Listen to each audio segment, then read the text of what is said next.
Guys, meron tayong Volkswagen. Ayan, yan ang kanyang problema. Oil pressure. Guys, magandang hapon. Bali, meron nga pala tayo guys na Volkswagen Golf. Galing ito sa ibang shop, dinala dito sa amin. Ang problema daw nito ay humihina ang pressure ng kanyang oil. Ayan, maraming dahilan yun guys. Yun. At meron siyang trouble code na P16 4D00. Ayan. Reduce oil pressure switch full. Yun yung kanyang trouble guys. Ayun guys, maraming mga dahilan yun. May mga kasi siya, may mga actuator siya dito. Meron pa yun dun sa oil pump, yung oil pressure control valve. Ayun, nandun sa ilalim, mamaya pakita ko. Ito, pressure control valve din ito. Saka ito. Yan. Ito rin yung control valve ng BBT, or yung variable valve timing. Ito naman yung kanyang actuator guys, yan sa BBT na yan. Ayan siya. Dalawa yan. Medyo mahirap-hirap din ito guys hanapin kasi galing na ito sa bang shop. Medyo pahihirap-hirapan tayo nito ng kaunti.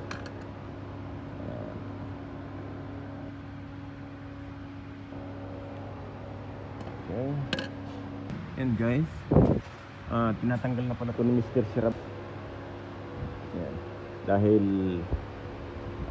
ibabalik namin yung lumang oil pump. Yung luma, pinalitan daw ito sa ibang shop eh. Ngayon ibabalik natin yung luma. Hanapin muna natin guys ang pinaka trouble bago tayo magpapalit ng mga pyesa. Ito kasi mayroon din siyang mga control valve guys. Ayan.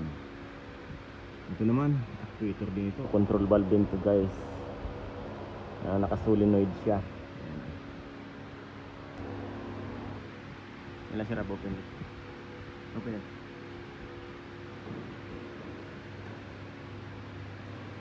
Nice.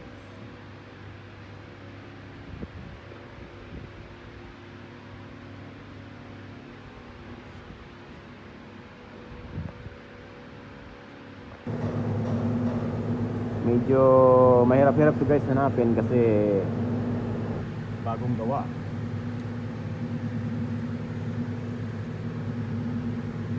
Kung tayo sana ang nakagawa nito ng umpisa, mahupukusan natin ang paghanap. Kaya lang nagawa na ng iba, tapos ganun pa rin. Aaray na lang muna tayo. Mr. Sirap.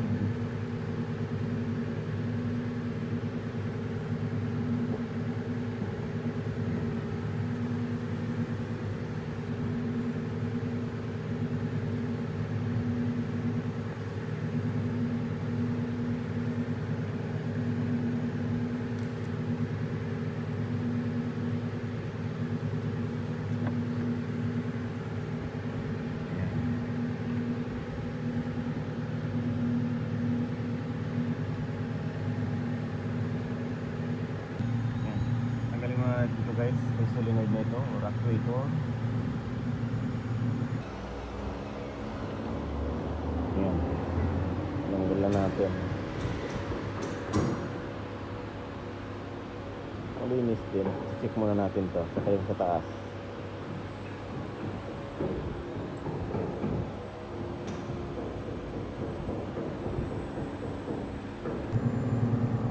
Tanggalin din natin ito guys.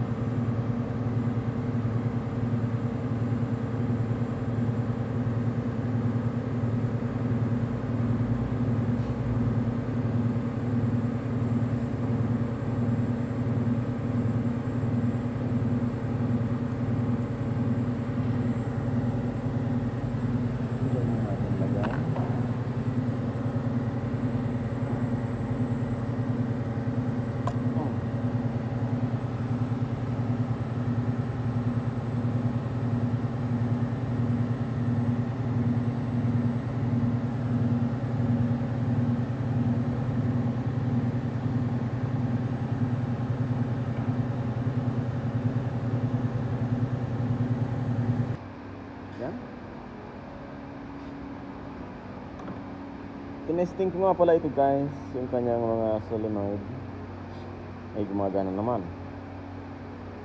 Solenoid or actuator. Yan. Ngayon guys, dito naman tayo patungo. Dahil pinilitan nila ito, oil pressure switch, bago to. Ganyan pa rin daw. Ngayon, bago rin yung kanyang filter, ano? Ayan, brand new yan. At bago rin lahat ng kanyang bulb. Ayan, oh.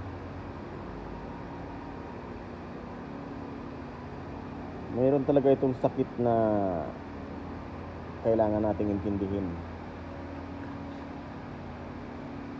Ngayon, naluwagan natin to. Natanggalin natin guys. Ito muna. Ito muna, tatanggalin natin.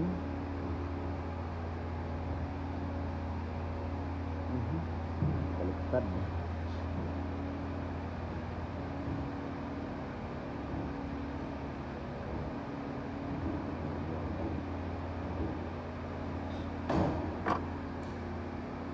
Ito check up din natin yan guys, kasi may mga bulb din yan dyan. Dahil kapag singaw din ito, lalabas kagad yung oil.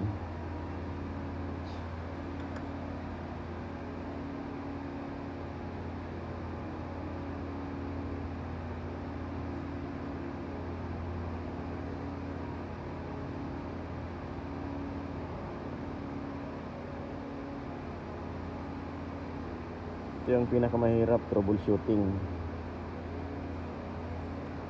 Ang pag-overhaul lang makina, madali lang. Kaya lang kapag may trouble, yan ang masakit. Ayan.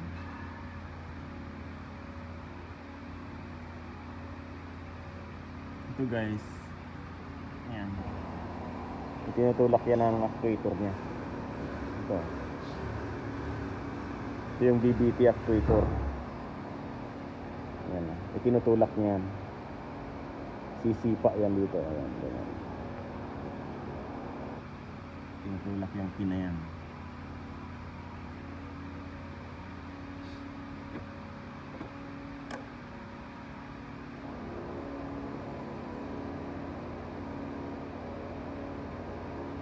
Bago rin yata ito, ano? Pinalitan din siguro to, ano? Yun, oh. Isa, bago siguro yan. Kasi iba na ang pangalan, no? Sarap bago yata. Sarap luma. Ito yung mga original, oh, yan, oh. Ito yung original. Iba pa ang kulay. Kulay pa ng kakulay pa ng tornilyo.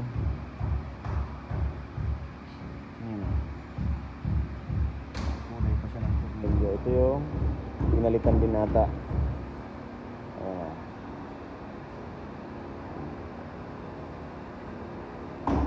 Alaman natin yan guys. Naandyan lang ang sakit niyan. Itong video na to, part 1 muna tayo. Dahil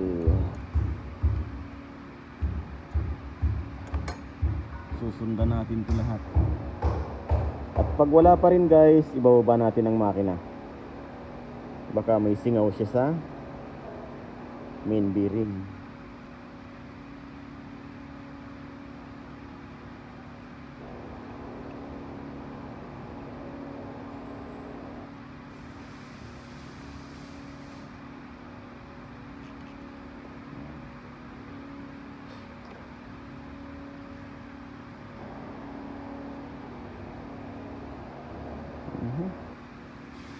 Meron ka bang tornilyo? Meron ka pa bang tornilyo?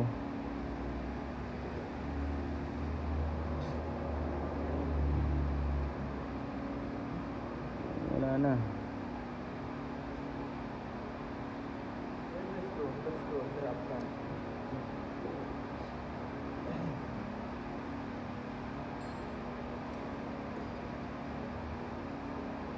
No, not this.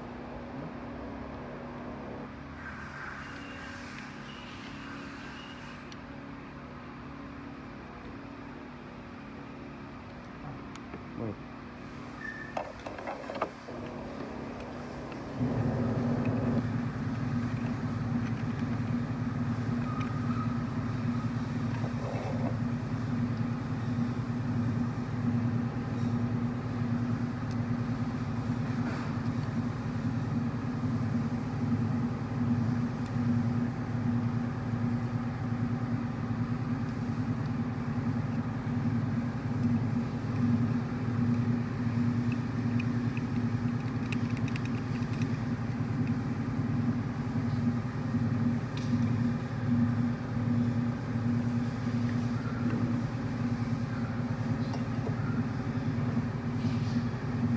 Guys, gas-gasin na rin oh. Grabe na rin ang gas-gas. Ayan.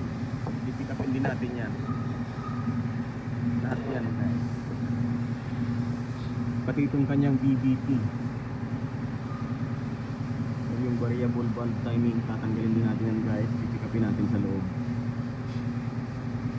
Kasi parang repair oh. Ayan oh. Dahil pag may singaw din ito guys, isa rin yung problema. Ayan yun. Ayan.